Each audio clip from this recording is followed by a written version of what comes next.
Hold on, hold on. Alright, yeah, that's good.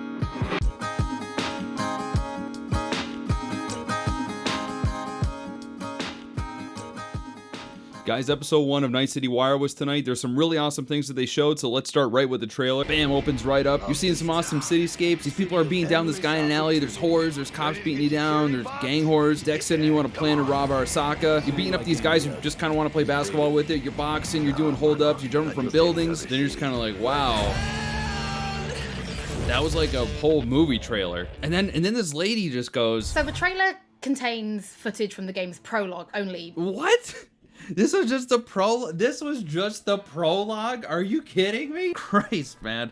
Hey guys, this trailer that has more content than most games have, it's just the beginning of the game. Don't worry. It's just the beginning. Anyway, so yeah, that trailer pretty much showed the first few quests of the game. You and Jackie are looking for the key to immortality. So in these first few quests, I guess Dexter helps you get the job, and then everything apparently goes to shit, and then the prologue ends and the game starts. Next, I went to the Mox, which is a gang of literal prostitutes. The gang apparently protects sex workers from some creepy ass people abusing them. They didn't really go too much into detail, but you will be working with them throughout the game. They also mentioned the 7th District, the Badlands. We did see a little bit of the Badlands before, but in this we actually saw real gameplay. They described it as a big dead area which like surrounds the entire city. I think it's pretty cool that they included this area. I like the idea of kind of switching it up, going from the city to this desert area that's just all dead and lifeless. I really wish they showed the Night City skyline, like you driving up on it from the Badlands, but they didn't. Whatever. I could wait. And apparently the Badlands have these roving families that are just driving in these big convoys of cars and trailers and stuff and just crossing these like big desert areas. I think that's a really cool thing. Maybe you can meet up with them, maybe get the quest from them and figure out their stories or whatever. And apparently you could actually start here too if this is one of your backstory picks as a nomad. They also mentioned Edgerunners, which is an anime that was announced, which is freaking sick. I'm an admitted anime guy. Well, I mean, I've actually seen maybe like 2 or 3 animes, but you know, you watch one, you're just an anime guy. Either way, I'm pretty excited about it. Here's the Japanese crew from Studio Trigger, the ones that developed Kill la Kill. They're going to be developing this. I'm not sure if they're being held at gunpoint. It's pretty unclear. They look really on edge, so I don't know what's going on there. Anyway, let's talk about Braindance. Okay, so get this, think about this. What if you recorded everything you see in your life through your own eyes onto a chip in your head, and then this chip captures whatever you see and whatever you're feeling at that moment? Now imagine that you could sell that chip to people. Just imagine like the implications and the possibilities of that. And like that's exactly what we're shown here with Braindance. So Braindance and Cyberpunk, it's pretty much what I just explained. What we're shown is these 2 guys getting ready to rob a store, and you're seeing through the eyes of the robber.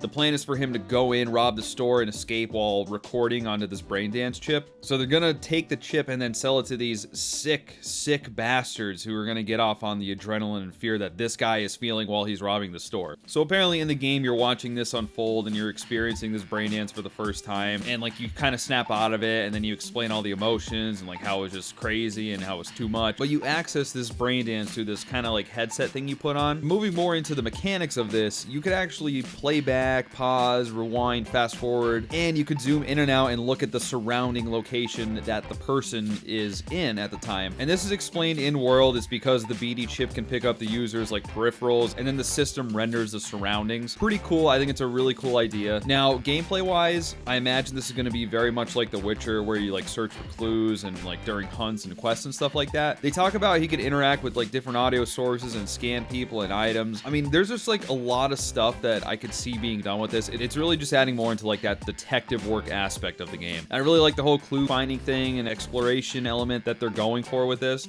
With all that being said, I mean, you could obviously see what Braindance would most likely be used for the most, and it's porn. So a lot of people actually got previews to the game, and I didn't. I really don't know why.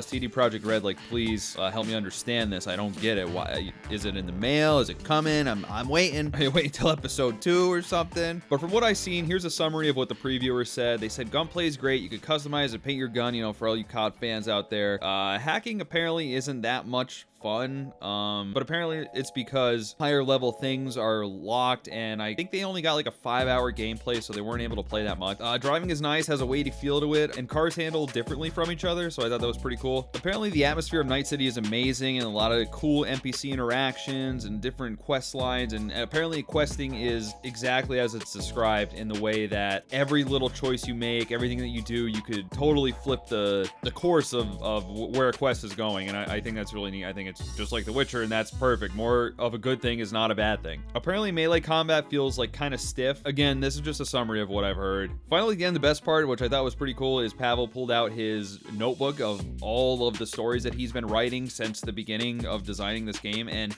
I think you gotta understand what's going on here. You know, the story for most RPG quests, it's like, okay, go get me like 5 melons from a field and then come back here with the melons because I like melons. Okay, go. It's all like fetch quests. But what does CG Projekt Red do? Like this kind of shit. This guy wrote a bunch of stories in a notebook to put into the game. So you know what that means? 10 out of 10. I already reviewed it. Boom, done.